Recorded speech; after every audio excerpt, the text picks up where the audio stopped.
अस्सलाम वालेकुम। लेक्चर 200 नहीं है ना, 2 है। स्टार्ट करते हैं। अच्छा, कब है पेपर्स आपके इस अटेम्प्ट में? सितंबर में। काउंट कर लिए होंगे दिन छिन तो आपके?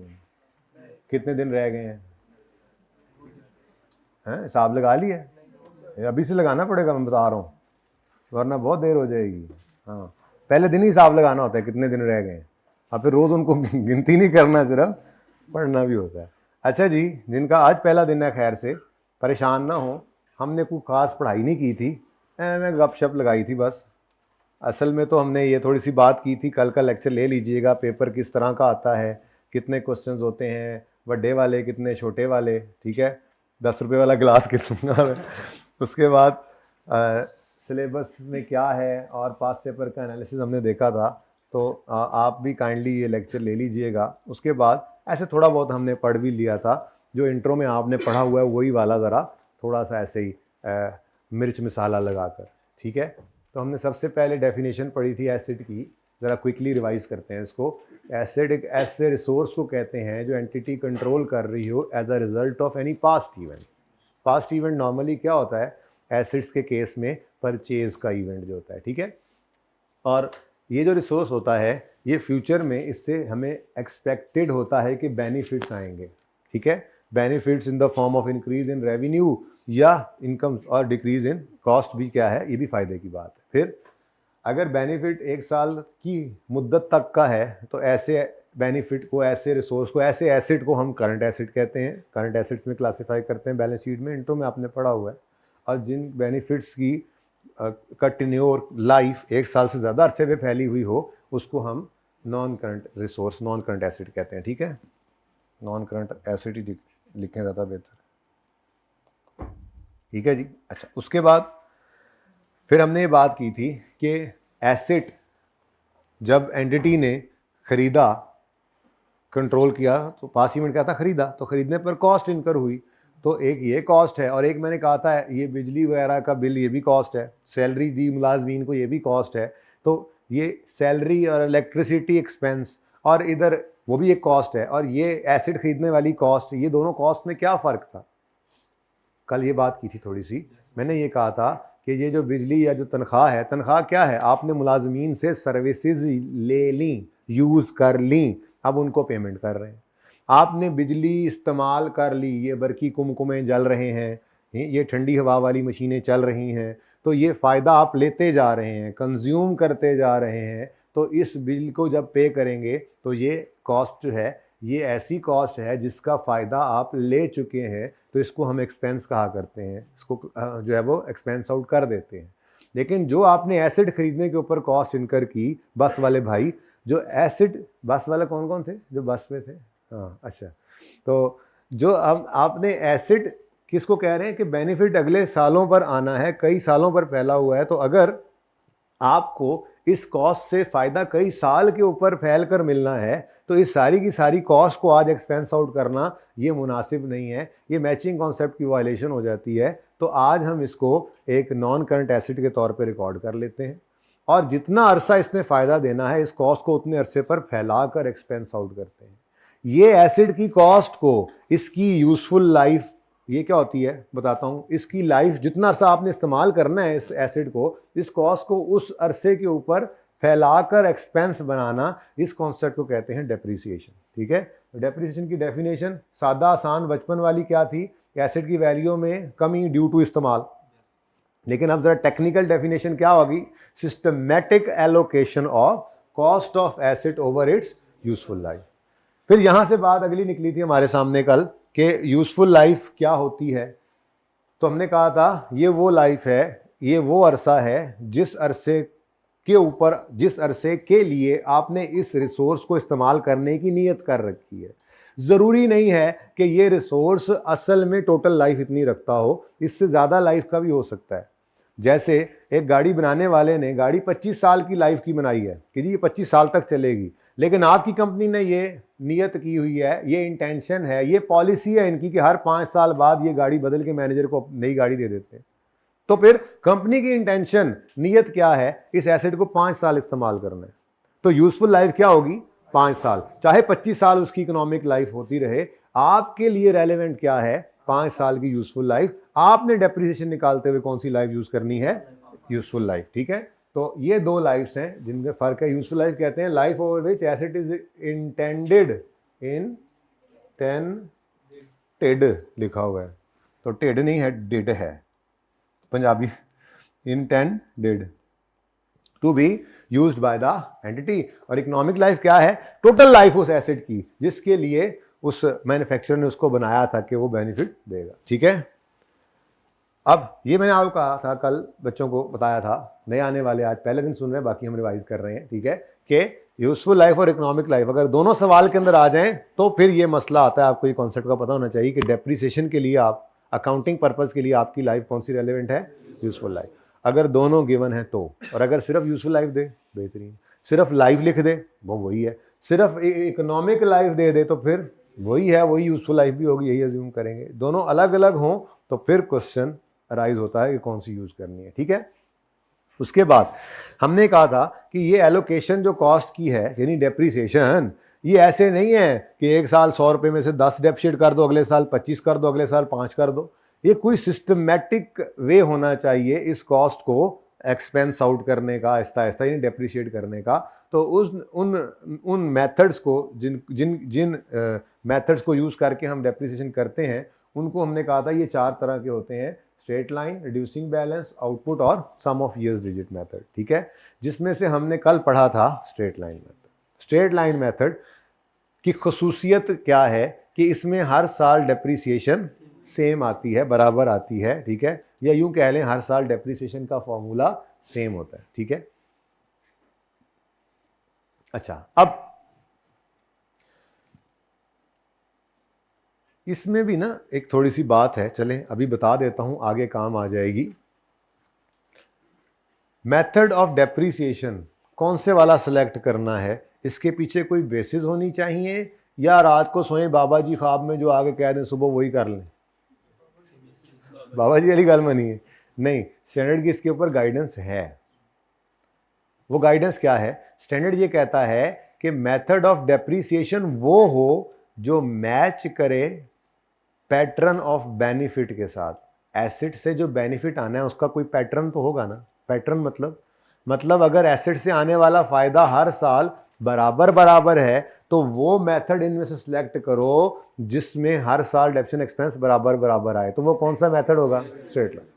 और अगर आपके एसेट की नेचर ऐसी है, जैसे मिसाल के तौर पर बिल्डिंग होती है, बिल्डिंग्स नॉर्मली क्या है, हर साल बराबर फायदा दे रही है। ये बिल्डिंग अपने ओनर को हर साल बराबर फायदा दे रही है। इसके अंदर अनलेस के कोई नया कमरा बना दें, इसकी कैपेसिटी तो है, वो ऑलरेडी फायदा देने के लिए ये तो तैयार है। अगर वो क्लास पूरी भरी हुई है या आधी भरी है ये तो अलग बात है, लेकिन बिल्डिंग तैयार है पूरी, जो ये कमरा पूरा फायदा देने के लिए तैयार है। ये कल भी ऐसे ही था, ये आज भी ऐसे ही है, ये अगले साल भी ऐसे ही है। ठीक है, अगर बिल्डिंग नहीं बना लें वो अलग बात है, वो तो कैपेसिटी आपने बढ़ा दी ना। तो इस बिल्डिंग से आने वाले फायदे की नेचर हर साल बराबर होती है। ठीक है, बिल्डिंग हर साल बराबर फायदा देने के लिए तैयार होती है। तो बिल्डिंग को नॉर्मली डेप्रिशिएट करने के लिए स्टैंडर्ड की गाइडेंस क्या है, लोग जजमेंट लगाते हैं। आप अगर आपकी बिल्डिंग से आने वाला फायदा कम होता है तो आप बेशक दूसरा लगा लेना, लेकिन नॉर्मल मैं बात कर रहा हूं कि बिल्डिंग एक ऐसा एसेट है जिससे आने वाला बेनिफिट जो है वो हर साल बराबर बराबर होता है। तो डेप्रिसिएशन मेथड कौन सा मुनासिब रहेगा, स्ट्रेट लाइन। और अगर आपका एसेट है लेट्स से प्लांट मशीनरी, तो प्लांट एंड मशीनरी, जो मशीनरी होती है इसकी नेचर ऐसी है कि जैसे जैसे वक्त गुजरता है वियर एंड टेयर की वजह से आहिस्ता आहिस्ता इसकी परफॉर्मेंस जो है वो कम होती चली जाती है। तो मशीन एक ऐसा एसेट है जिससे आने वाला फ़ायदा हर साल थोड़ा थोड़ा कम होता जा रहा होगा। तो अगर मशीन वाले एसेट को डेप्रिशिएट करना है तो डेप्रिसिएशन मेथड भी ऐसा हो जिसमें हर साल डेप्रिसिएशन एक्सपेंस आहिस्ता आहिस्ता कम होता है। तो वो अभी पढ़ाया नहीं है, शायद आज बात करें, शायद कल करें। ठीक है, वो रिड्यूसिंग बैलेंस मेथड है जिसमें हर साल डेप्रिसिएशन कम होती है। तो मैं कहने का मतलब ये था कि डेप्रिसिएशन मेथड की सिलेक्शन के पीछे भी स्टैंडर्ड की गाइडेंस मौजूद है कि ऐसा मेथड सेलेक्ट करो जो मैच करे किसके साथ, बेनिफिट के पैटर्न के साथ। एसेट से जो बेनिफिट आना है उसका पैटर्न क्या है। अगर बराबर बराबर हर साल बेनिफिट है तो डेप्रिसिएशन भी बराबर बराबर आया, ऐसा मेथड लगाओ।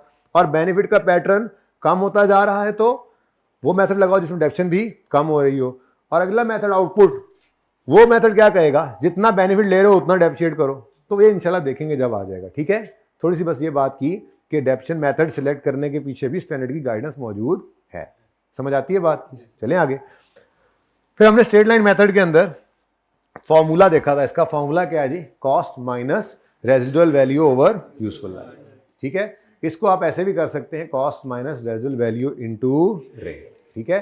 एक ही बात है, अगर स्ट्रेट लाइन मेथड के अंदर आपने यूजफुल लाइफ को रेट में या रेट को यूजफुल लाइफ में कन्वर्ट करना हो तो वो भी कल हमने सीखा था, ठीक है। अच्छा, अब एक बात, आप इंट्रो में चूंकि पढ़ के आते हैं तो आप लोगों ने स्ट्रेट लाइन मेथड में रेट निकालना अगर रेजिडुअल वैल्यू हो तो उसका एक डिफिकल्ट सा छोटा सा फॉर्मूला पढ़ा हुआ है। लेकिन जब वो फॉर्मूला लगा के आप रेट निकालते हैं ना, तो आप फिर कॉस्ट माइनस रेजिडुअल वैल्यू नहीं करते, लगाते कॉस्ट पर ही रेट है। तो मैं उसमें इंटरेस्टेड नहीं हूं। किसी आखिरी क्लास के अंदर सिर्फ MCQs के पॉइंट ऑफ व्यू से अगर बताना ही पड़ा तो फॉर्मूला बता दूंगा, फिलहाल मैं वो बिल्कुल भी नहीं बताऊंगा, क्योंकि मैं आपको दो चीज़ों में फ़र्क लेकर आपके लिए चलना चाह रहा हूं ताकि ये कॉन्सेप्ट पक्का हो कि स्ट्रेट लाइन मेथड में एडेप्शन निकालते हुए कॉस्ट में से रेजिडुअल वैल्यू माइनस करते हैं। अगला जो मेथड पढ़ाऊंगा ना, रिड्यूसिंग बैलेंस, उसके अंदर माइनस नहीं करते। तो ये दोनों को मैंने ज़रा डिफरेंट लेके चलना है, इसलिए मैं इसको ऐसे ही रखूंगा। और स्ट्रेट लाइन मेथड के अंदर अगर रेट से लाइफ या लाइफ से रेट निकालनी होगी तो मैं यही वाला यूज़ करूंगा फॉर्मूला, सिंपल। अगर लाइफ से रेट में आना है तो 1 ओवर लाइफ कर दो, और अगर रेट से लाइफ में आना है तो 1 ओवर रेट कर दो फ्रैक्शन के साथ, ठीक है। कोई क्वेश्चन है तो पूछे, कल के लेक्चर में से कोई क्वेश्चन है तो पूछ लें। यही था कल का लेक्चर। हाँ, रेजिडुअल वैल्यू क्या होती है, बुक वैल्यू क्या होती है, ये दो बातें नहीं हमने की थी, और एक सवाल ऐसे ही बस कर लिया था, यानी कल बस ऐसे ही बस शुगल में नहीं लगाया था हमने, पढ़ा को ये पढ़ाई की है हमने कल, है तो सही किया आप लोगों ने, नहीं आया है ना, ले लेना लेक्चर में बता रहा हूं जी। बच्चों कोई क्वेश्चन है तो पूछ लें। उसके बाद आपको ये 5 अदद सवाल मैंने होमवर्क में दिए थे, इनका सोल्यूशन चूंकि आपको बुक में मिलना था, और बुक लो मैनू नहीं लभ रहा, थानू कितों लभ रहा, कौन सा सफा था ये, हाँ ये। तो अब अच्छा ये देखें, अब यहाँ पर ना किताब के अंदर जो सोल्यूशन है, आप इसमें से सिर्फ डेप्रिसिएशन एक्सपेंस देख सकते हैं, लेकिन मैंने एक फॉर्मेट बना के इस वर्किंग को किया था।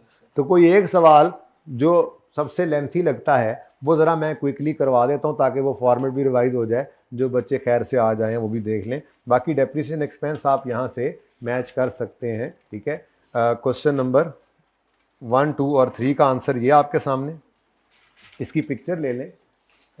जब तक बुक नहीं है, बुक वैसे आज कह रहे थे कि वो आ जाएगी, पता नहीं, मुझे तो कल भी कह रहे थे कि आ जाएगी।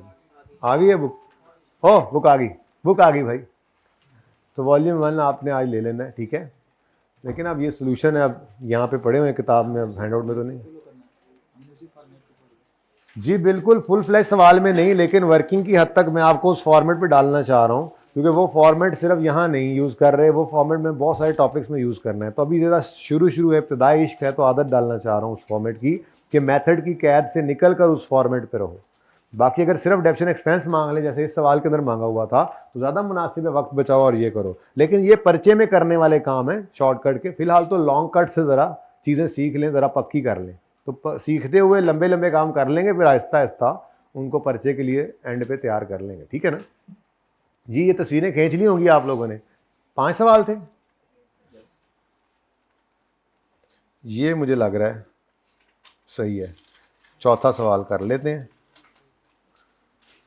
और 5वां, छठा नहीं था, अच्छा वो रिड्यूसिंग बैलेंस है, बहुत अच्छी बात है जी। इनमें से कोई अब एक सवाल करवाना है, अब जो आप कह दें। 5वां, चौथा, ठीक है, चौथा कर लेते। जो मुश्किल लगा हो। 5 मुश्किल लगा था, 5 क्यों मुश्किल लगा था?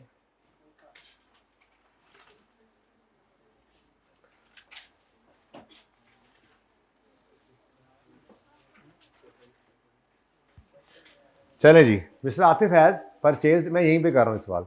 Mister Atif has purchase an asset on 1 April 2004 for 50,000, it's residual value is 10,000 and rate of डेप्शन is 25% straight line. Year and is 31 December. Zishan has purchased on 1 July 4 for 70, its reserve value is 20 and useful life is 4 साल, method is straight line। एक काम करते हैं, मैं 5वां सवाल करता हूं 2 दफा, एक बार लाइफ यूज करके कर लेता हूँ और एक बार उस लाइफ को रेट में कन्वर्ट करके आपको करवा देता हूँ, ताकि कॉन्फिडेंट हो जाएं आप कि वो इंट्रो वाले उस फार्मूला के और हमारे इस फार्मूला के अंदर कोई इनकन्सिस्टेंसी नहीं है, तरीका वारदात मुख्तलिफ है। वहाँ पे अगर फार्मूला वो वाला यूज़ करके रेट निकालें तो फिर स्ट्रेट लाइन में भी कॉस्ट माइनस रेजिडुअल वैल्यू नहीं करते। मैं वो फार्मूला नहीं लगाता, तो मैं कॉस्ट माइनस रेजिडुअल वैल्यू करता हूँ स्ट्रेट लाइन में, ताकि आंसर आपको सामने नजर आए कि सेम है। ठीक है ना। तो ये चौथा सवाल कर लेते हैं। वैसे पांचवा भी हो सकता था, उधर रेट को लाइफ में कन्वर्ट करते, लेकिन चलो ये जैसे सिखाया था पहले उसी हिसाब से चलते हैं। ठीक है। आतिफ ने 1/4 कहाँ करें ये सवाल, उधर ही कर लेते हैं। 1/4/2000 भाई, ये फिर मिटाने के लिए किसी को कह देना, मिटा देना, मेरी भी हिम्मत कोई नहीं है। इसके बाद 1/4 को 50,000 का एसेट खरीदा, 10,000 रेजिडुअल वैल्यू, नहीं सॉरी, 1/7 को 70,000 का एसेट खरीदा, रेजिडुअल वैल्यू है 20,000 और लाइफ है 4 साल। ये वाला करें, पांचवा कर लेते हैं। ठीक है। क्वेश्चन नंबर 5 डेट, ये फॉर्मेट, डिस्क्रिप्शन और एसेट। अच्छा, अब लाइफ गिवन है तो लाइफ यूज कर लेते हैं, कन्वर्ट रेट में भी कर सकते हैं, लेकिन पहले लाइफ। ठीक है। एक कब खरीदा है? 7/2004। कॉस्ट क्या है? 70,000। 70 लिख रहा हूं मैं, 1000 में सवाल करना सीखो। सही है, मतलब जल्दी हो जाएगा ना जरा।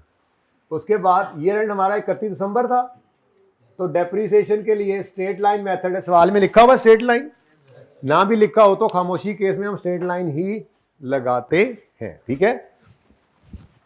तो 70 माइनस रेजिडुअल वैल्यू कितनी गिवन है सवाल में? 20 डिवाइडेड बाय 4 ईयर्स। जी हाँ, ये पूरे साल की डेप्रिसिएशन निकली है, लेकिन ये एसेट पूरा साल हमने इस्तेमाल ही नहीं। अब कल क्लास वाले सवाल मैंने ये काम भी नहीं ना किया था, तो इसलिए मैं सवाल करवा रहा था फ्रैक्शन वाला। ठीक है। तो कितने महीने इस्तेमाल हुआ है? तो 6/12 कर दो जी।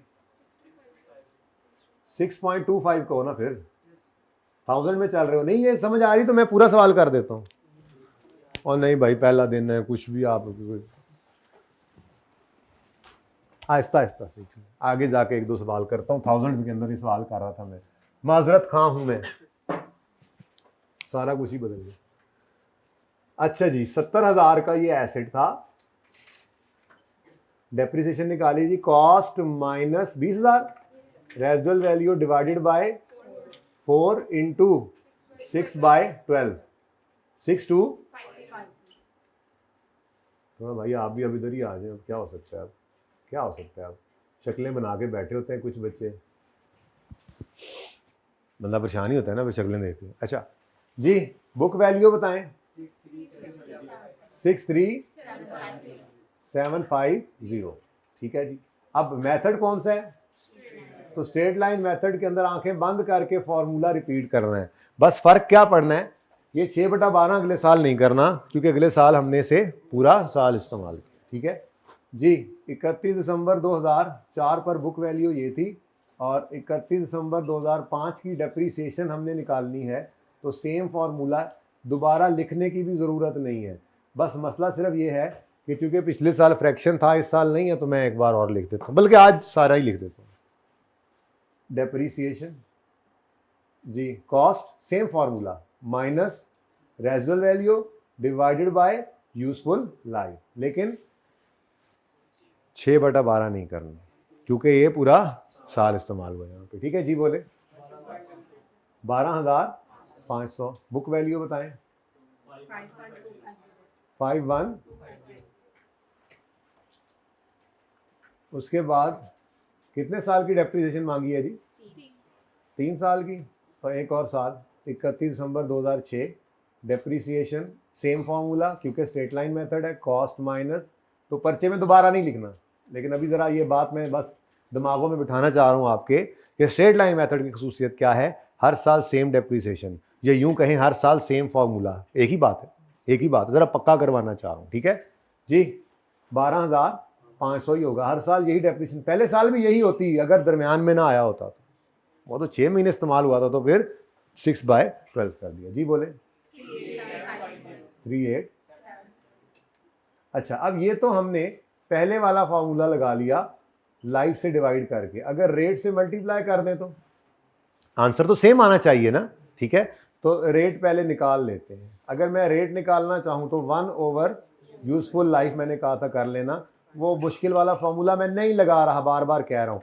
हाँ, याद आपने ज़रूर रखना है, किताब में लिखा भी हुआ है, आखिर क्लास में चाहे या उससे पहले किसी वक्त एंड पे जो रिवीजन क्लासें चल रही होती हैं, एंड पे आप वो फॉर्मूला एक बार मुझे बता देना, 1-2 सवालों के अंदर अप्लाई कर लेंगे कि CMCQ में ना आ जाए, कोई रेट का कह दे तो कहीं पे यूज़ करना पड़ जाए तो एहतियातन, वैसे ज़रूरत नहीं है, आज तक मुझे तो कभी नहीं पड़ी, ठीक है। तो सिंपल वाला फॉर्मूला, रेट निकालना है लाइफ से तो 1 ओवर लाइफ कितनी है 4 साल इंटू 100 करो तो आंसर इज 25%। अब बस आपने ये करना है, कॉस्ट माइनस रेजुअल वैल्यू को नहीं छोड़ना, ये डेप्रीशिएबल अमाउंट जो है इसके ऊपर रेट लगा दो, ठीक है। तो यही सवाल मैं दोबारा कर रहा हूं आपकी तसल्ली के लिए, बस इंट्रो की, बस और कुछ नहीं। पहले मैंने ये कभी नहीं करवाया, तो पहले दफा करवा रहा हूँ ये वाला सवाल ऐसे 2 दफ़ा, चलो प्रैक्टिस भी हो जाएगी। तो जी, 1 जुलाई 2004 पर एसिड खरीदा 70,000 का, 31 दिसंबर 2004 पर डेप्रीसिएशन करनी थी तो कॉस्ट माइनस रेजिडुअल वैल्यू, बिल्कुल उसी तरह से हुआ, लेकिन यूजफुल लाइफ से डिवाइड नहीं करना, रेट से मल्टीप्लाई करना। और रेट कितना निकाला है हमने। अब अगेन ये पूरे साल की डेप्रीसिएशन है, इसको क्या करना है, आंसर इज 6250, ठीक है जी।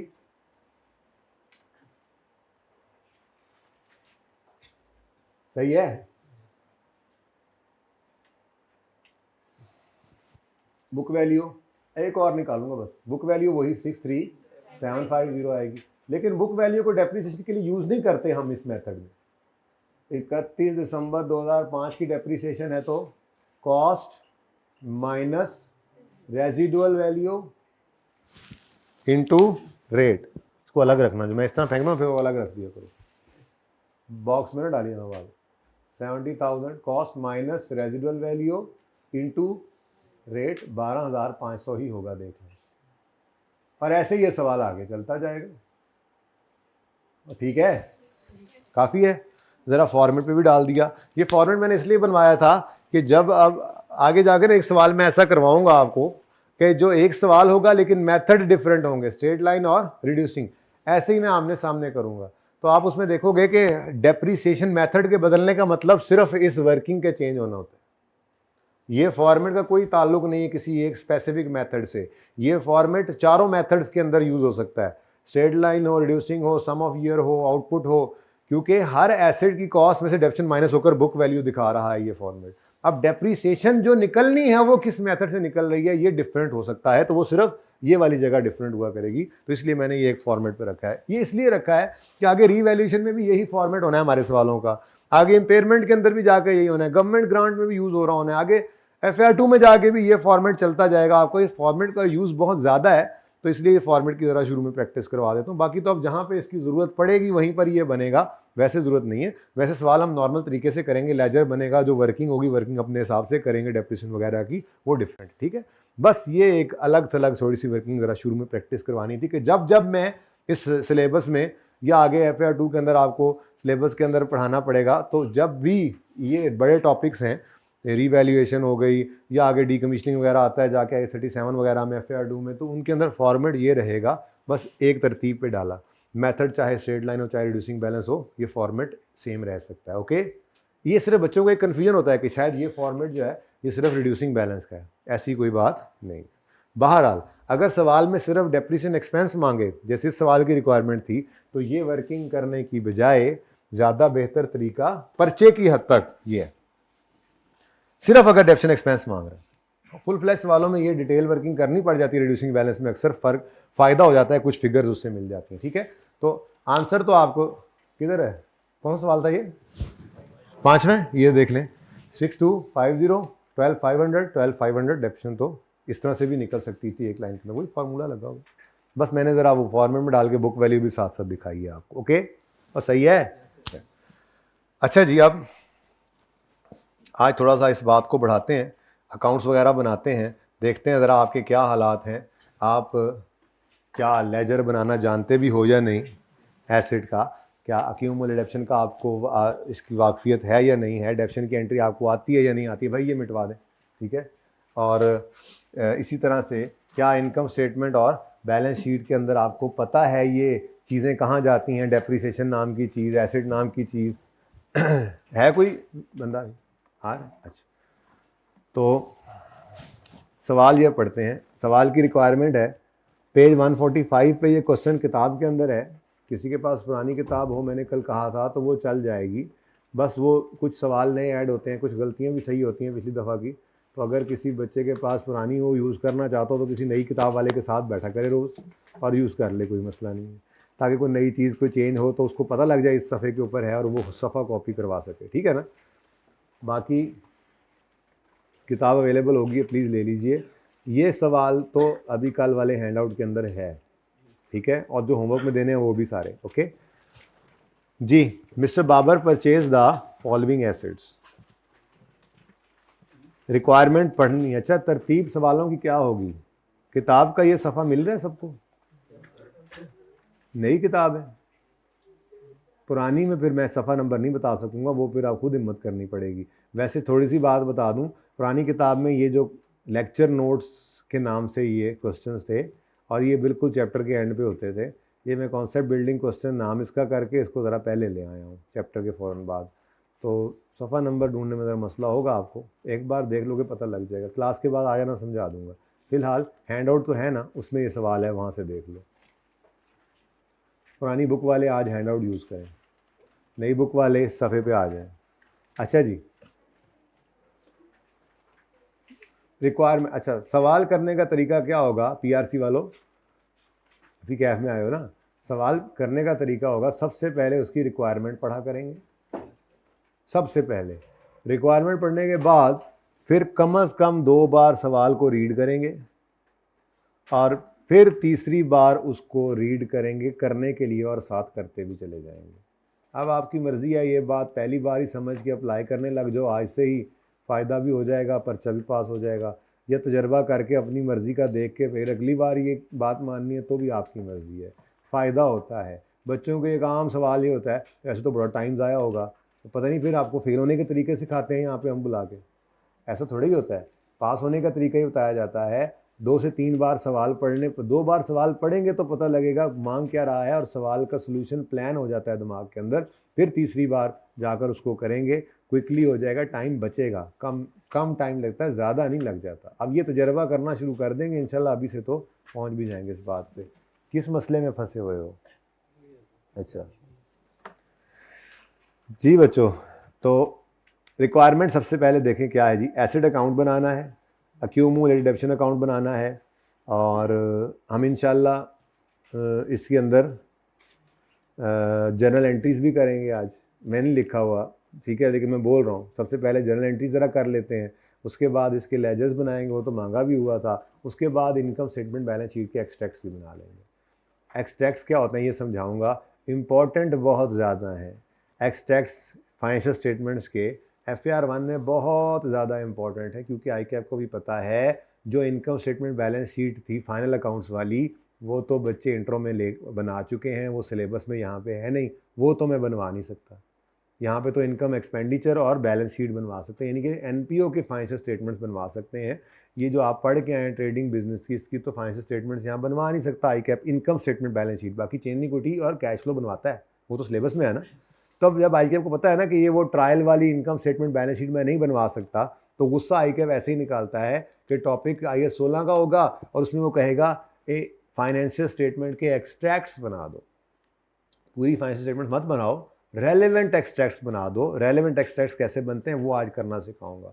फिर हम हर टॉपिक के अंदर, चाहे जोन सा मर्जी टॉपिक होगा, एक्सट्रैक्ट्स लाजमी बनाया करेंगे, चाहे वो किसी टॉपिक में मांगता है या नहीं मांगता है, हमें तो पता हो, क्योंकि आगे जाके FAR 2 में फिर वो फाइनल अकाउंट्स वापस आ जाते हैं, income statement balance sheet FAR 2 के सारे स्टैंडर्ड्स को भी मिलाकर और ये सारे स्टैंडर्ड्स भी मिलाकर, तो पता तो हो कि इनकम स्टेटमेंट में किसी, अगर आप PPE पढ़ रहे हैं तो उसके इनकम स्टेटमेंट में क्या जाएगा, बैलेंस शीट में कैसे नज़र आएगा। आप इन्वेस्टमेंट प्रॉपर्टी कल को पढ़ेंगे तो पता हो कि इनकम स्टेटमेंट में उससे रिलेटेड क्या चीज़ जानी है, बैलेंस शीट में क्या जानी है, कहाँ जानी है, कैसे नज़र आनी है। आप गवर्नमेंट ग्रांट का स्टैंडर्ड पढ़ेंगे, आपको पता होना चाहिए कि इनकम स्टेटमेंट में क्या चीज़ कैसे नज़र आनी है, बैलेंस शीट में क्या चीज़ कैसे नज़र आनी है। हर टॉपिक के अंदर हमने यही काम करना है, ठीक है। तो आज से ये कहानी शुरू कर रहे हैं आप, ठीक है। तो इन्होंने तो सिर्फ बेसिक सा सवाल था, ये मांगा हुआ था 2 लेजेस बनाने हैं, लेकिन हम थोड़ा सा बात को बढ़ाएंगे, ओके। तो सबसे पहले, सबसे आगे, सबसे ऊपर peak fringe supers, peak fringe super नहीं, अच्छा क्वेश्चन नंबर कौन सा है और दसो। पहले बैटरी लो हुई होती है, ऊपर से आप 2 दफा बुलवाते हो। पेज नंबर 145 होगी बात। क्या कहा इसने, मुझे बताओ।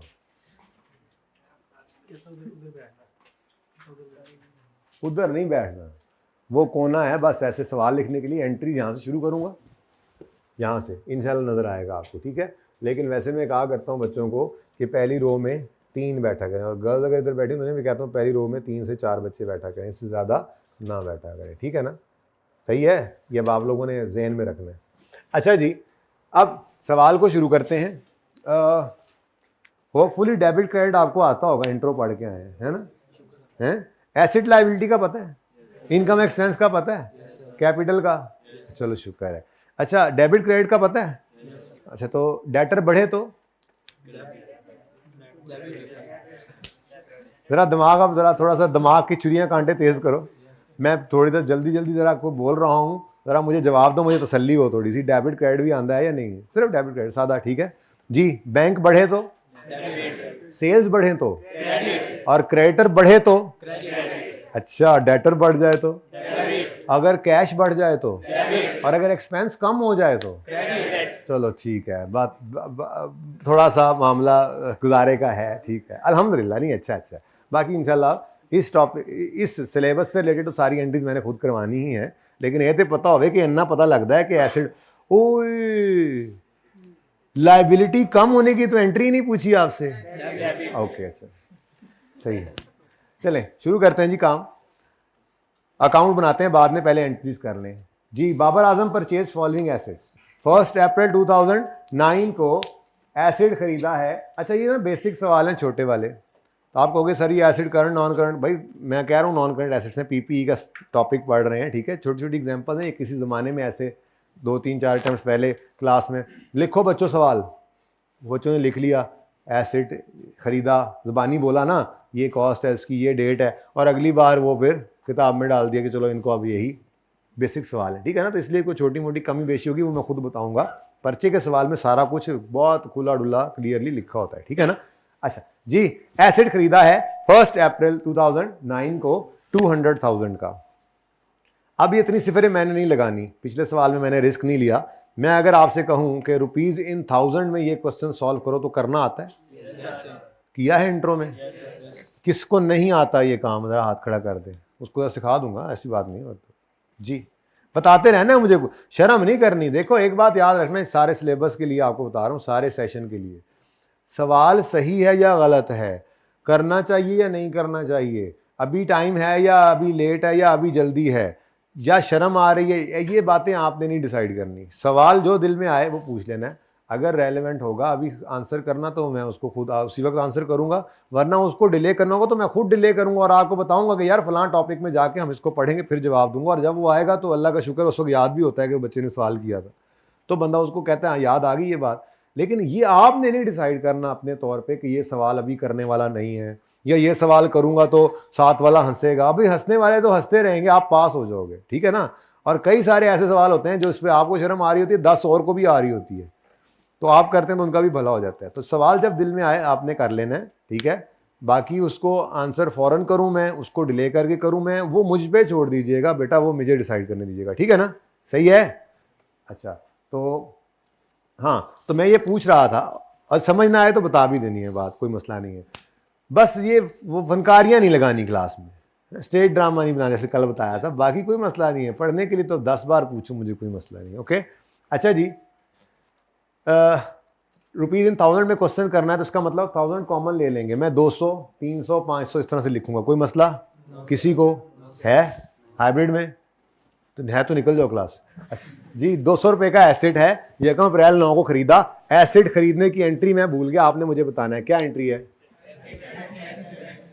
1/4/2009 है जी।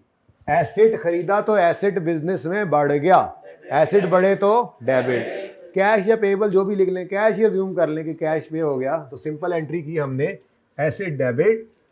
इसको पीपी डेबिट भी कर सकते हैं, लेकिन चलो अभी एसेट ही लिख लेते हैं, ठीक है। बिल्कुल बचपन वाली बातें लेकर चल रहे हैं ना हम स्टार्ट में। तो एसेट अकाउंट डेबिट और कैश का अकाउंट क्रेडिट। कितने से जी? 200 से। इसका नरेशन क्या है? Asset purchase. और क्या साइंस होनी है। नरेशन सर क्या होता है, कैसे लिखते हैं सर पेपर में? ओ भाई, जो एंट्री कर लेता है उसको नरेशन लिखने में क्या मसला होना है? उसको पता ही है कि क्या किया हुआ ऊपर। अपने अल्फाज में लिख दो कि क्या है ये किस चीज की एंट्री है। ये एसिड खरीदने की एंट्री है बस, ठीक है। उसके बाद आगे बढ़ते हैं। नेक्स्ट, 1 जून 2009 पर 300 रुपए का एक और एसिड खरीदा बाबर ने, 1 जून। तो एंट्री हो जाएगी 1/6/2009 पर। एंट्री क्या होगी? एंट्री तो सेम ही रहेगी, एसिड डेबिट कैश क्रेडिट। कितने से? अब अकाउंट नहीं लिखा सर आपने, इधर भी लिख लो या यहां से भी हटा दो, फर्क नहीं पड़ता। चलो कम कर लेते हैं काम थोड़ा सा, ठीक है ना जी। एसिड डेबिट कैश क्रेडिट कितने से?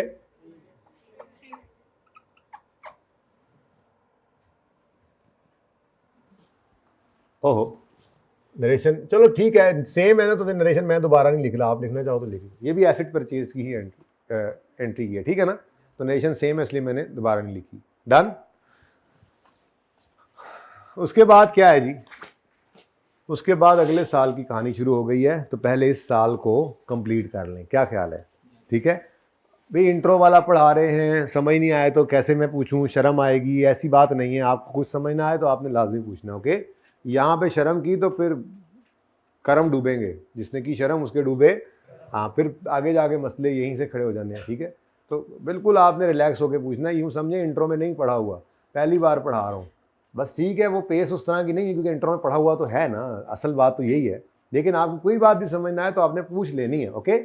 अच्छा जी, अब ईयर एंड आ गया। ईयर एंड पे हमने क्या करना है? इसको डेप्रीशिएट करना है, ठीक है। वैसे तो मुझसे रिक्वायर किया क्या गया था असल में सवाल में, लेजर्स रिक्वायर्ड थे, ठीक है। एसिड का लेजर बनाना है और अक्यूमुलेटेड डेप्रीसिएशन का लेजर बनाना है। ये मैं बाद में बनाऊंगा, ठीक है। अब एक बार जब एंट्रीज की तरफ चले हैं तो पहले अब इनको घर पहुंचा लेना, क्योंकि सवाल में जनरल एंट्रीज मांगता है या लेजर मांगेगा, दोनों इकट्ठे नहीं मांगेगा, या नोट मांगेगा या डिस्कशन मांगेगा। हर तरह के सवाल हम करेंगे, ठीक है। लेकिन अभी तो चलना सीख रहे हैं ना, अभी मैंने आप लोगों की उंगली पकड़ी है ना, तो फिर इंशाल्लाह आहिस्ता आहिस्ता ये लेजर्स की मैंने जगह ज़रा इसलिए बना दी है कि ज़रा जगह उस हिसाब से छोड़ लूँ, ठीक है, क्योंकि मैंने वर्किंग्स करनी थी। अब अगर ये एसिड, 2 एसिड्स हमने इस साल ख़रीदे हैं और ये साल में कुछ ना कुछ अरसा इस्तेमाल हुए हैं, तो साल के एंड पर इनकी डेप्रीसिएशन चार्ज करनी पड़ेगी। अगर डेप्रीसिएशन चार्ज करनी है तो उस डेप्रीसिएशन की कैलकुलेशन भी तो करनी पड़ेगी। तो फिर सबसे पहली वर्किंग आज मैं क्या करने लगा हूँ? डेप्रीसिएशन एक्सपेंस की कैलकुलेशन। तो working 1, calculation of depreciation expense. Calculation of लिख के भी टाइम ज़ाया ना करें। डेप्रीसिएशन एक्सपेंस,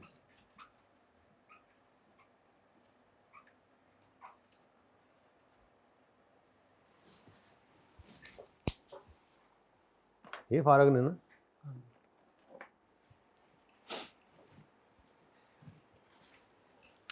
जी। डेप्रीसिएशन एक्सपेंस जो है वो फॉर द ईयर मैंने लिखा है। ये वर्किंग में इतनी कोई इजाज़त होती है, वर्किंग में आप एब्रीविएशन यूज़ कर सकते हैं। रिक्वायरमेंट मेन जो उसमें बचना है। मैं तो खैर रिक्वायरमेंट में भी आज लिख जाऊंगा एक्डेप, लेकिन आपने इसका ध्यान रखना है कि जो रिक्वायरमेंट होगी उसमें एब्रीविएशंस को अवॉइड करना है, वर्किंग में चलेगा, ओके। वर्किंग में आपने एक्डेप लिख लिया, रिक्वायरमेंट में एक्यूमुलेट, जनरल एंट्री रिक्वायर्ड थी, तो रिक्वायरमेंट में आपने एक्यूमुलेटेड डेप्रीसिएशन लफ्ज़ पूरा लिखना है, ठीक है, याद रहेगा। ये अब आप बता रहा हूँ, ये सारा सेशन फिर भी पूछते रहते हैं बच्चे, खैर फिर बताता रहूँगा। वर्किंग में आपने एब्रीविएशन यूज करने हैं, मेन रिक्वायरमेंट में एब्रीविएशन से परहेज कीजिएगा। ओके, अपने अपने एब्रीविएशन बनाए होते हैं, एक्यूमुलेशन का एडी पढ़ने वाले अल्लाह देता लग रहा है, ठीक है, अपने एब्रीविएशन बने। तो फॉर द ईयर एंडेड 31 दिसंबर 2009, पंजाबी वाली 9 अच्छा 2009। नेक्स्ट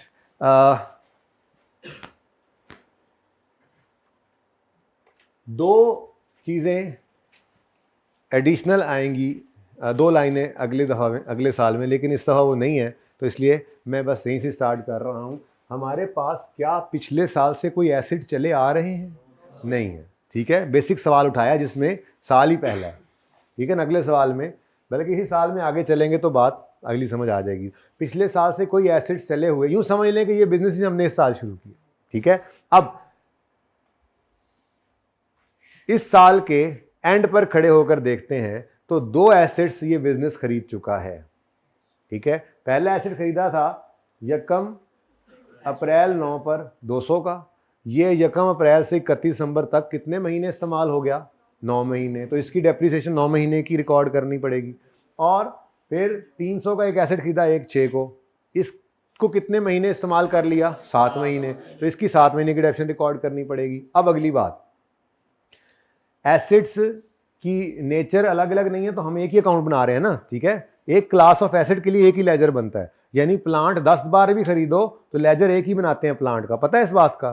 कोई नहीं, फिर भी मैं बता दूंगा मजीद आगे चलकर, ठीक है। आगे सवाल 1-2 करेंगे होमवर्क में आप लोग। तो अगर एक क्लास ऑफ एसिड है तो वो 10 बार भी खरीदा है एसिड, तो आपने उसका लेजर एक ही बनाना है। जैसे प्लांट है, प्लांट 1 2 3 4 5 6 जितने भी खरीदो प्लांट, लेजर एक ही होगा। लेकिन अगर प्लांट और बिल्डिंग है तो ये डिफरेंट क्लास ऑफ एसिड्स हैं, तो बिल्डिंग के लिए अलग लेजर बनाना पड़ेगा और प्लांट के लिए अलग। लेकिन ये बिल्कुल बेसिक सवाल है, मैं अज्यूम कर रहा हूँ कि ये, आप अज्यूम कर लें कि ये सेम ही एसिड है, ठीक है, एक ही एसिड है, इसीलिए एक अकाउंट है, ठीक है। अब अगर 2 अलग अलग एसिड्स हैं तो उनकी अलग अलग डेप्रिसिएशन की एंट्री करने का पागलपन नहीं करना, बल्कि इन दोनों की इकट्ठी डेप्रिसिएशन निकालेंगे, साल के एंड पे निकालेंगे। कल बताया था कि हर वक्त हम डेप्रिसिएशन की एंट्रीज नहीं करते रहते, साल के एंड पे एक ही बार निकालते हैं, ठीक है। तो डेप्रिसिएशन इनकी इकट्ठी निकालेंगे, एक ही फिगर निकालेंगे और साल में एक ही बार एंड पर साल के निकाल के एंट्री करेंगे। या जब कभी आप फाइनेंशियल स्टेटमेंट्स बनाएं, डेप्रिसिएशन की एंट्री उस वक्त करनी होती है, ठीक है। तो ऑन नहीं है, कोई नहीं, ओपनिंग एसिड्स हैं कोई नहीं, डिस्पोजल अभी पढ़ाया नहीं है, तो ऑन एडिशन। चलो आपका फॉर्मेट लगता है बना हुआ है कुछ ना कुछ, चलो मैं वो लिख देता हूं। डेप्रिसिएशन एक्सपेंस ओपनिंग एसिड्स के ऊपर कितना होगा? ओपनिंग एसिड्स होंगे तो डेप्रिसिएशन एक्सपेंस होगा, ओपनिंग तो एसिड्स हैं ही नहीं। चलें आगे। लेकिन इस साल में कुछ एडिशंस तो हुए हैं, ठीक है। तो ऑन एडिशंस, अब एडिशन एक नहीं है, एडिशन एक से ज़्यादा है। अच्छा, जिस चीज़ का ध्यान रखना है ना वो ये है कि अगर आपने रुपीज़ इन थाउजेंड में सवाल किया है ना, तो रिक्वायरमेंट के अंदर समझे, ये भी रिक्वायरमेंट है, आप टॉप पे एक बार लिख ज़रूर लें रुपीज़ इन थाउजेंड। इधर भी लिख लेना, अब आपने लिखना, मैं नहीं लिखूंगा, ठीक है, लाजमी है, ये गलती हो जाएगा ना। Rupees in thousand, rupees in thousand, बल्कि मैं इसमें लिख ही देता हूँ, पहला दिन है। अब रुपीज़ इन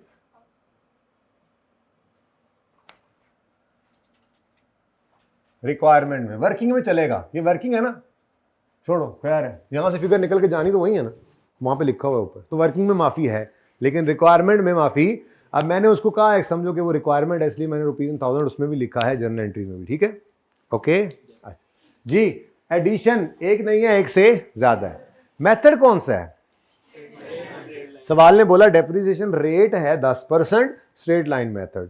तो स्ट्रेट लाइन में तो रेट ने किस पे लगना है? कॉस्ट पे, और रेजिडुअल वैल्यू है नहीं, तो अगर रेजिडुअल वैल्यू ना हो तो कॉस्ट माइनस जीरो लिखना है तो लिख लो। स्ट्रेट लाइन जो है जरा आपको आदत पड़ी हुई है, लेकिन चलो आज पहले सवाल में लिख रहा हूँ, अगले सवाल में फिर नहीं लिखूंगा, ठीक है।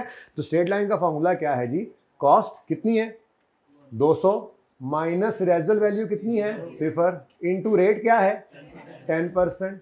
लेकिन ये तो पूरे एक साल की डेप्रिसिएशन है, ये एसेट आया कब था? तो ये वो काम जो मैं भी दिखाया था ना सोल्यूशन के अंदर कि डेप्रिसिएशन एक्सपेंस सिर्फ निकालना हो तो ये वर्किंग ही करनी होती है बस, ठीक है। तो 1 अप्रैल को आया है तो 9/12। एंड वालों नजर आ रहा है, गुजारा हो रहा है। थोड़ा ये छोटा लिखा गया, माजरत, अगला मैं थोड़ा बेहतर कर लेता हूँ जी। कितनी डेप्शन? 15 रुपए। 15।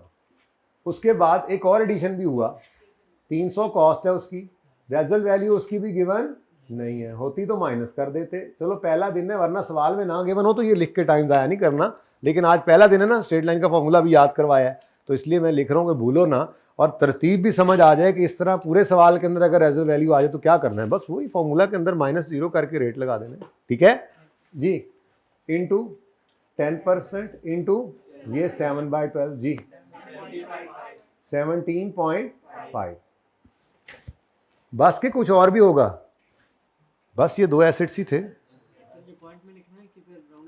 कर सकते हो, करना चाहो तो। मैं राउंड ऑफ नहीं कर रहा कि कोई बच्चा हो सकता है आज भी जिद करके ना फुल लिख रहा हो फिगर, तो चलो एंड पे उसका और मेरा आंसर मैच कर जाए। कौन कौन वैसे फुल लिख रहा है, 1000 में नहीं कर रहा होंगे, सही, अब मानेंगे नहीं, 2-4 होंगे, ठीक है, तो कोई फर्क नहीं पड़ता। लेकिन ज़रा पहली दफ़ा है ना, तो डर ना जाओ आप बिल्कुल ही, इसलिए मैंने राउंड नहीं किया, वरना इसको राउंड अप कर सकते हैं, 18 कर सकते हैं। रुपीज इन 1000 का मतलब ही यही है, राउंडेड टू नियरेस्ट 1000। तो राउंडिंग का उसूल ये होता है कि अगर मिसाल के तौर पे 17.2 है, 17.4 तक ऐसे जैसे ही है, तो इसको राउंड डाउन कर लेते हैं, और अगर 17.5 या उससे ऊपर चली जाए फिगर, 17.6 हो जाए, 17.9 हो जाए, तो इसको राउंड अप कर लिया जाता है। ये उसूल है राउंडिंग का। तो अगर 17.5 है, ये भी राउंड अप होना होता है, तो इसको राउंड अप करता तो मैं 18 लिखता, बिल्कुल सही था, कोई गलती नहीं थी। लेकिन पहला दिन है, फिलहाल में जी इससे डर लग रहा था आप लोगों से ना, अभी मैं डर भी रहा हूँ, थोड़ा सा टाइम लगेगा ये डर दूर होते होते, ठीक है। तो राउंडिंग बिल्कुल कर सकते हैं, राउंडिंग कोई गलती नहीं है बेटा, याद रखना, ठीक है। अच्छा जी, तो टोटल डेप्रिसिएशन कितनी हो गई जी? 22.32 कर लो यार, जिवें तुसी कहोगे भाई, साडा केड़ा जोर। जोर तो सारा बोलने पे लग जाता है आज। अच्छा जी बच्चों, अब ये क्या है? डेप्रीसिएशन एक्सपेंस है फॉर द ईयर 31 दिसंबर 9। अब डेप्रीसिएशन एक्सपेंस है ना, एक्सपेंस रिकॉर्ड करना है, एक्सपेंस बढ़ना है, तो एक्सपेंस को बढ़ाएं तो डेबिट करते हैं या क्रेडिट करते हैं? तो एक्सपेंस को डेबिट करेंगे, नाम उसका क्या है? Depreciation expense. अच्छा, आप जरा नाराज नहीं होना 1 मिनट के लिए, जरा जैसे पहले एंट्री करूं करने देना, नोट ना करना 1 मिनट के लिए, ठीक है। तो 31 दिसंबर 2009 पर डेप्रीसिएशन रिकॉर्ड करनी है, डेप्रिसिएशन एक्सपेंस रिकॉर्ड करना है, तो एक्सपेंस रिकॉर्ड करने से बढ़ता है ना, तो एक्सपेंस डेबिट, नाम है उसका डेप्रीसिएशन एक्सपेंस डेबिट। अब डेप्रीसिएशन क्या है? एसेट की वैल्यू में कमी, यही पढ़ते थे ना आप, तो इसका मतलब ये एक्सपेंस बढ़ा है और दूसरी तरफ एसेट कम हो गया, ठीक है, तो एसेट क्या हो जाएगा? क्रेडिट, ठीक है।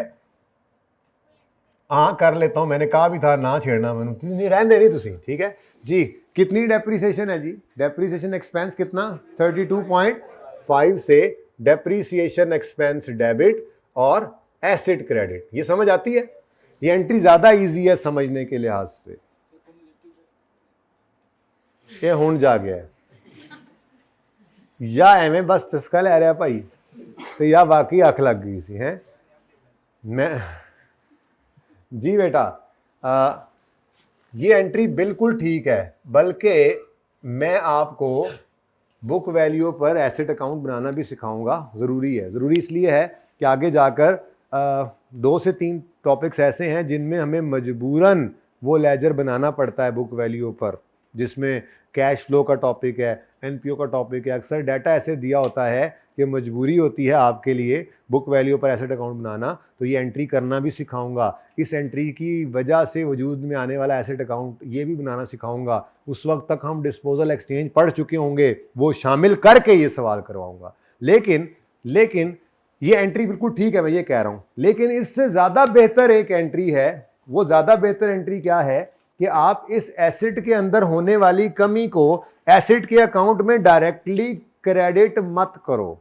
है तो ये एसेट के अकाउंट के अंदर कमी, एसेट की कमी है ना, है तो ये एसेट की कमी, लेकिन ये एसेट की कमी मैं असल में अब ये बताना चाह रहा हूं आपको कि हम अक्यूमुलेट डेप्रिसिएशन क्रेडिट क्यों करते हैं, ये उसके लिए ग्राउंड तैयार हो रहा है। तो पहले मैंने वो एंट्री की है जो दिखने में आसान है लेकिन प्रेजेंटेशन के पर्पस के हिसाब से ज़्यादा अच्छी नहीं है। और अगर IAS 16 के डिस्क्लोजर यानी नोट की बात करें तो वो नोट बनाने के लिए भी ये एंट्री नहीं कर सकते। ये एंट्री करेंगे तो वो नोट भी नहीं बन सकता जैसे IAS 16 कहता है। ये सारी बातें इंशाल्लाह आहिस्ता आहिस्ता पता लगेंगी, लेकिन फिलहाल मैं बुनियाद बना रहा हूं इस बात की, आपको ये बताने लगा हूं कि ये एंट्री सही तो है लेकिन बेटर प्रेजेंटेशन ये वाली एंट्री नहीं है, उसका ग्राउंड बना रहा हूं। तो पहली बात मैंने आपसे क्या की है कि डेप्रिसिएशन जो है ये एसिड के अंदर कमी ही है, इसमें किसी को कोई शक तो नहीं है।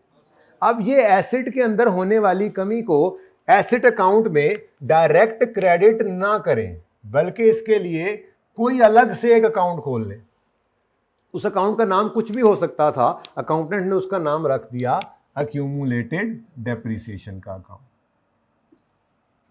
ठीक है, पहले वाली एंट्री बिल्कुल ठीक थी लेकिन वो क्यों नहीं करते ये अब उम्मीद है इस क्लास के एंड तक आज ये प्रूव कर दूंगा। ठीक है, करके ही भेजूंगा आपको। छोटी सी बात है, बेटर प्रेजेंटेशन कैसे है, दो बातें, एक तो प्रेजेंटेशन बेहतर है इस एंट्री से हो जाती, दूसरा IAS 16 जब आप पढ़ेंगे उसका डिस्क्लोजर जो PPE का नोट मशहूर जमाना जो इसमें से आता भी है सवाल, वो नोट बनाना पड़े तो भी इस एंट्री के तहत चलने वाले ही वो नोट बना पाते हैं, दूसरे नहीं बना पाते। इसलिए ऑर्गेनाइजेशंस यही वाली एंट्री करती हैं, लेकिन दूसरा काम भी सीखेंगे जरूर, कुछ टॉपिक्स के अंदर वो काम देते हैं हमें। ओके, सही है। अच्छा, अब ये हमने क्या किया, एसिड के अंदर होने वाली कमी को एसिड के अकाउंट की बजाय एक नया अकाउंट ओपन करके अलग थलग उसके अंदर लिख लिया। क्या ऐसा काम हमने इससे पहले भी कभी किया हुआ है? कब करते थे? सेल्स अलग होती थी और सेल्स के अंदर कमी सेल रिटर्न को अलग लेजर में रखते थे, सारा साल इनको अलग अलग लेकर चलते थे और ईयर एंड पे इनको क्या करते थे, इनकम स्टेटमेंट जहां पे इन दोनों ने जाना है वो बनाते हुए इन दोनों को नेट करते थे। और तो ऐसे ही परचेज और परचेज रिटर्न भी था, सारा साल सारा पीरियड परचेज को अलग लेजर में रिकॉर्ड करते थे, परचेज रिटर्न को अलग लेजर में रिकॉर्ड करते रहते थे और पीरियड एंड पे आके इन दोनों को क्या करते थे, नेट। ठीक है, और कोई एग्जांपल? आपस की बात है, कैपिटल और ड्राइंग में भी ऐसे ही होता था। आप इंट्रो के लेवल की अगर बात करें तो यहाँ पे तो खैर वो तरतीब बदल जाएगी ना, शेयर कैपिटल आ जाएगा और डिविडेंड शिविडेंड आ जाएगा, वो जब पहुंचेंगे वहां पे पढ़ा दूंगा। लेकिन आपके इंट्रो वाले का नॉलेज को अगर मैं याद करूं तो उसमें आप क्या करते थे कि कैपिटल अलग रिकॉर्ड होता था, ड्रॉइंग्स अलग रिकॉर्ड, ड्रॉइंग्स एंट्री थी, ड्रॉइंग्स डेबिट कैश क्रेडिट, और ओनर घर से पैसे लाया तो एंट्री होती थी कैश डेबिट कैपिटल क्रेडिट। और जब बैलेंस शीट बनाते थे तो आप वहां पे करते थे capital opening capital plus profit less drawings करते थे ना, वहां पे जाके नेट कर रहे थे। कोई और एग्जांपल? और एक और भी पढ़ी हुई है आपने, हाँ जी, बैड एंड डाउटफुल डेट्स। शक वाले डेटर्स को डेटर में से कम नहीं करते थे, अलग थलग अकाउंट में रखते थे और पीरियड एंड पे जब बैलेंस शीट बनाते थे तो उन दोनों को नेट करके बैलेंस शीट में शो करते थे। ये भी वही कर रहे हैं, वैसा ही काम है। एसिड के अंदर होने वाली मैंने 4-5 मिसालें दी हैं जो आप, बल्कि ये भी आपने पहले किया ही हुआ है, इंट्रो में पढ़ के आए हैं, लेकिन मैं तो यूं ज्यूम करके पढ़ा रहा हूँ इस वक्त कि आप पहली दफ़ा पढ़ रहे हैं इस टॉपिक को। जाना तो हमने इसकी मेराज तक है लेकिन बुनियाद तो हम शुरू से ही लेकर चलेंगे। ठीक है, तो एसिड अकाउंट, एसिड के अंदर कमी को एसिड अकाउंट में क्रेडिट करने की बजाय हम अलग थलग अकाउंट में क्रेडिट कर देते हैं और जब पीरियड एंड होगा तो इन दोनों अकाउंट्स को अलग अलग नहीं रखना बल्कि नेट कर देंगे। यही तो काम करते थे हम, एसिड लेस अक्यूमुलेटेड डेप्रिसिएशन करके बुक वैल्यू के ऊपर एसिड को बैलेंस शीट में शो कर देते। ठीक है, तो वहां तक अभी पहुंचते हैं थोड़ी देर में। यहां तक समझ आ गई बात? ठीक है, तो ये हमने क्या किया जी, बेहतर वाली एंट्री की है और इसका नरेशन क्या बनेगा जी, रिकॉर्डेड डेप्रिसिएशन एक्सपेंस ऑफ 2009 या फॉर द ईयर एंडेड 2009, जो भी लिख लें। मैं तो कहता हूं यहां तक लेजर भी कंप्लीट कर लेना चाहिए, क्या ख्याल है? ठीक है, इन एंट्रीज में कोई मसला, किसी को कंफ्यूजन है तो पूछ सकते हैं आप बगैर किसी परेशानी के। वैसे भी शुगल थोड़ा कम लगा रहा हूँ ना, रमज़ान है, शुगल जी सारा जोर लग गया थे पढ़ाने, इसलिए मैं टांग छेड़ूंगा भी नहीं आपको। सवाल पूछें आराम सुकून से जवाब दूंगा। बोले जी कोई सवाल है तो चलें आगे, शुरू करें फिर लेजर बनाना। ठीक है जी, लेजर 2 रिक्वायर्ड है, एसिड का और अक्यूमुलेटेड डेप्रिसिएशन। एक लेजर मैं आज वैसे ही बनाने लगा हूँ, डेप्रीसिएशन एक्सपेंस का, रिक्वायर्ड तो नहीं है लेकिन बना के फिर बाद में काट देंगे। ज़रा डबल एंट्री नज़र आ जाएगी आप लोगों को, ठीक है। डबल एंट्री ज़रा देख लें एक बार, उसके बाद फिर ठीक है। रेलेवेंट लेजर जब वो कहे तो हम सिर्फ एसेट और अक्यूमुलेशन से काम चला लेते हैं, क्योंकि डेप्रिसिएशन एक्सपेंस उस लेजर में नज़र आ रहा होता है इस अक्यूमुलेशन के अंदर। लेकिन ये सारी बातें प्रूव कर लें, ज़रा पक्की कर लें, इसके लिए आज मुझे बना लेने दें, कल से फिर अगले सवाल से इंशाल्लाह फिर ये दोबारा अब नहीं बनाएंगे, ठीक है। तो यहाँ पे एक लेजर बना लेते हैं। एक्सट्रैक्ट्स कहाँ बनाएंगे?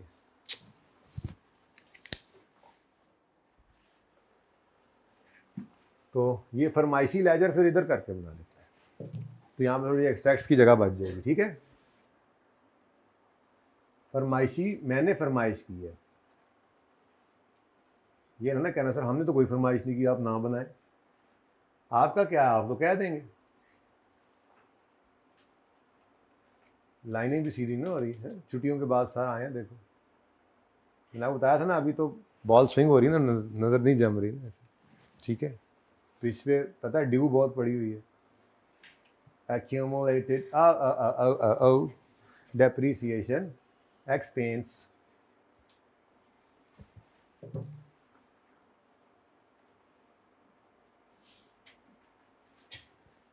जी बच्चों करें जी बिस्मिल्लाह फिर लेजर बनाने की, वरना तो लेक्चर की बिस्मिल्लाह हमने की हुई है जी। सबसे पहली बात, 2009 के स्टार्ट में कोई ओपनिंग बैलेंस है नहीं है, एसेट का ना एक्यूमुलेटेड डेप्रिसिएशन का। चले 2009 में ही सबसे पहली एंट्री आ रही है 200 रुपये की, 1 अप्रैल 2009 पे। अच्छा जी हमारी पेस यही रहेगी, मैं बता रहा हूँ आपको, थोड़ा तेज़ लग रहा होगा आपको ये पढ़ना, जिनको आहिस्ता लग रहा है वो भी दिल को समझा लें, अब यही पेस है। जिनको तेज़ लग रहा है वो थोड़ा सा तेज़ हो जाए। हमारी पेस इस लेक्चर से लेके आखिर तक ऐसी रहेगी, ठीक है ना। बस जो समझ आना है, जितनी देर में समझाना है मैंने उतनी देर में समझाना है, तो जल्दी जल्दी नहीं डालनी आप लोगों ने। हमारे पास खुला टाइम है, इंशाल्लाह कोई छुट्टी नहीं करेंगे हम, तो इसलिए खुला टाइम ही है पूरे सेशन में। लास्ट टाइम भी आप सीनियर से पूछ लीजिएगा, हमने कोई एक्स्ट्रा क्लास नहीं लगाई। एक्स्ट्रा क्लास का मतलब है एक्स्ट्रा डे में, वरना वीक के अंदर कोई 1 या 2 आधे पौने घंटे की इसी क्लास के साथ ही ऐसे टेस्ट हो गया हफ्ते के अंदर, उसकी डिस्कशन उसमें कर ली, MCQs टॉपिक ख़त्म हुआ है उसकी डिस्कशन उसमें कर ली। इस तरह के काम हम एक्स्ट्रा क्लास में कर लेते थे वो साथ के साथ। तो पूरा सेशन कोई संडे ऑन नहीं किया था हमने, शायद एंड पे जाके वो आखिरी संडे था जो ऑन करके बच्चों ने कहा था जान छड़ दो साड़ी, सोमवार ਨੂੰ सानू ना बुलाओ, कुछ इस तरह का हुआ था। तो 1 आध संडे शायद ऑन हुआ था। तो स्पीड यही रखते हैं हम, बस छुट्टी ना करने की कोशिश की जाती है, और क्लास का टाइम भी अच्छा है। तो अगर किसी को स्लो लगे तो अब वो इसकी आदत डाल ले, और किसी को तेज़ लगे तो वो थोड़ा सा इससे तो तेज़ अब हो ही जाए जितने पे वो फिर रहा है, फिर वो बहुत ही स्लो फिर रहा है, ठीक है। ओके सही है ना। अच्छा पहली 1-2 क्लासों में वैसे भी ये पता है पेस ही सेट हो रही होती है आपकी मेरी आपस में, ठीक है ना। तो पहली एंट्री थी एसेट डेबिट कैश क्रेडिट। तो एसेट डेबिट, एसेट के लेजर में एसेट डेबिट, कैश का लेजर माजरत के साथ अवेलेबल नहीं है। ऐसे ही ये दिमाग के अंदर बनाना है, ये आपका दिमाग है, ठीक है। ये वैसे ही ज़रा बता रहा हूँ, ठीक है, ये आपका दिमाग है। वैसे तो आजकल खाली है, वैसे भी खाली होता है, तो ये वैसे ही मैंने ज़रा अभी ये मिटा देता हूँ, ज़रा डबल एंट्री नज़र आ जाए, ठीक है। डबल एंट्री का तरीका क्या होता है, आपको बचपन में उस्तादों ने सिखाया होगा कि जो डबल एंट्री है सबसे पहले उसकी फिगर पुट करो, ठीक है। एसेट डेबिट कैश क्रेडिट, क्या है एसेट डेबिट कैश, कोई अंग्रेजी नहीं लिखनी, सबसे पहले ये फिगर्स को लिखो आप, ठीक है। तो 200 रुपया एसेट अकाउंट में डेबिट और 200 रुपया कैश के लेजर में क्रेडिट। ये पहले लिख लेंगे ना आप तो गलती के चांसेस नहीं रहते। अब नरेशन थोड़ा ऊपर नीचे हो भी जाए, डिस्क्रिप्शन हो भी जाए, तो उससे मसला अब कोई नहीं है, गलती के चांसेस अब तकरीबन ख़त्म हो गए, ठीक है। तो जो एंट्री हो पहले उसकी इस फिगर को लिख लो, फिगर लिख ली है। अब उसके बाद सुकून से यहाँ पे लिखो डेट, ऊपर डेट डिस्क्रिप्शन वो लिखने की जरूरत नहीं है, बस ठीक है चलेगा जी। 1 अप्रैल 2009। इस एसेट के इस डेबिट के अगेंस्ट क्रेडिट क्या हुआ है, तो ये काम हमने इस तरह से करना नहीं है, ये तो आप डायरेक्ट एंट्री किया करेंगे। आपको ये डबल एंट्री करनी तो आती है अल्हम्दुलिल्लाह, लेकिन ज़रा मेरी तसल्ली हो जाए, मैं इस तरह से एक बार करके दिखाना चाहता हूँ। अब ये जो एंट्री है ना, ये एंट्री ये दिमाग के अंदर करनी है, ये आपका दिमाग मैंने इसलिए बनाया है, ठीक है। ये एंट्री आपने दिमाग में करनी है, रिक्वायर्ड नहीं है कैश का लेजर, तो बनाने नहीं बैठ जाना, इससे टाइम ज़ाया होगा। आज तो मैंने करना था टाइम ज़ाया, टाइम पास भी तो करना है ना, है जी। सही है, डबल एंट्री नज़र आ रही है। अब ये डबल एंट्री ऐसे नहीं करनी, ये लेजर दिमाग में खोल के, मतलब दिमाग में खोल लेना, किताब पे ना खोलना, ठीक है। ये एंट्री यूं किया करेंगे आप, सिंपल जी। एंट्री है एसेट डेबिट कैश क्रेडिट। अब सबसे पहले फिगर लिखनी है, तो आप यहां पे लिखोगे एसेट डेबिट और दिमागों के अंदर कैश क्रेडिट। हो गया, डबल एंट्री हो गई। अब इस डेबिट के अगेंस्ट क्रेडिट क्या हुआ है जी, कैश। यहाँ पे आप डेट लिख लो, ये डबल एंट्री ऐसे करनी है आपने, ठीक है। ये की हुई डबल एंट्रीज को जरा दोबारा करके तरतीब सेट हो जाएगी। अगले टॉपिक्स में FAR 1 की डबल एंट्रीज ही हैं, हर टॉपिक में जर्नल एंट्रीज हैं, कोई इससे को माफी थोड़ा ही है। तो आदत अपनी अब इस तरह से हम बनाते चले जाएं, ठीक है। आगे चले जी। नेक्स्ट क्या है, दूसरी भी एडिशन की एंट्री है। एंट्री बोले क्या है, asset debit cash. Asset debit कितने से, और कैश दिमागों में क्रेडिट। वो क्रेडिट कर दिया। अब इस डेबिट के अगेंस्ट क्रेडिट क्या हुआ है, ये हमने लिखकर बता दिया, 1/6/2009। ठीक है जी, सही है। पहली दो एंट्रीज हो गई। तीसरी एंट्री क्या है, depreciation expense debit accumulated depreciation credit. ऊपर तंगी सी महसूस हो रही है जी। ये एंट्री जरा पोस्ट करवाइए। अब ये दोनों लेजर मौजूद है, ये दिमाग में फिलहाल नहीं है, ये किताब पे ही है, पहला दिन है, ठीक है। बाद में इसको भी दिमाग में ले जाएंगे, ओके जी। डबल एंट्री करवा दो जी, डबल एंट्री वाले। हाँ भाई हाँ, depreciation expense debit, acid credit करने की बजाय एक्यूमुलेटेड डेप्रीसिएशन क्रेडिट जी। कितने से, 32.5। इसके में ऊपर ₹1000 भी लिखा, रिक्वायर्ड नहीं था, ऐसे आपको समझाने के लिए एंट्री की हुई, ठीक है। तो depreciation expense debit accumulated depreciation credit. पहले क्या लिख लिया आपने, फिगर को। उसके बाद अब आगे आप निकले डिस्क्रिप्शन। 31/12/2009 इसके अगेंस्ट क्रेडिट क्या हुआ पड़ा है, इस डेबिट के अगेंस्ट एक्यूमुलेटेड डेप्रीसिएशन, ठीक है। और 31 दिसंबर 2009 इस क्रेडिट के अगेंस्ट डेबिट क्या हुआ पड़ा है, डेप्रीसिएशन एक्सपेंस। रेफर कर दें वर्किंग नंबर 1, ठीक है। बस इस साल की 3 ही एंट्रीज थी, बस ये एंट्रीज तेजी से करने लग जाएंगे आहिस्ता आहिस्ता आने वाले दिनों में हम, ठीक है जी। पार्ट 2 शुरू करना है, मुझे एक बार जरा तीनों एंट्रीज बोल लेने। 3 एंट्रीज थी जी इस साल की, acid debit cash credit, acid debit cash credit, depreciation debit accumulated depreciation credit, ठीक है जी। ये जर्नल एंट्रीज हो गई हैं। अब एक्सट्रैक्ट्स भी इस साल के बना देते हैं, लेकिन पार्ट 2 शुरू कर लें पहले भाई जरा।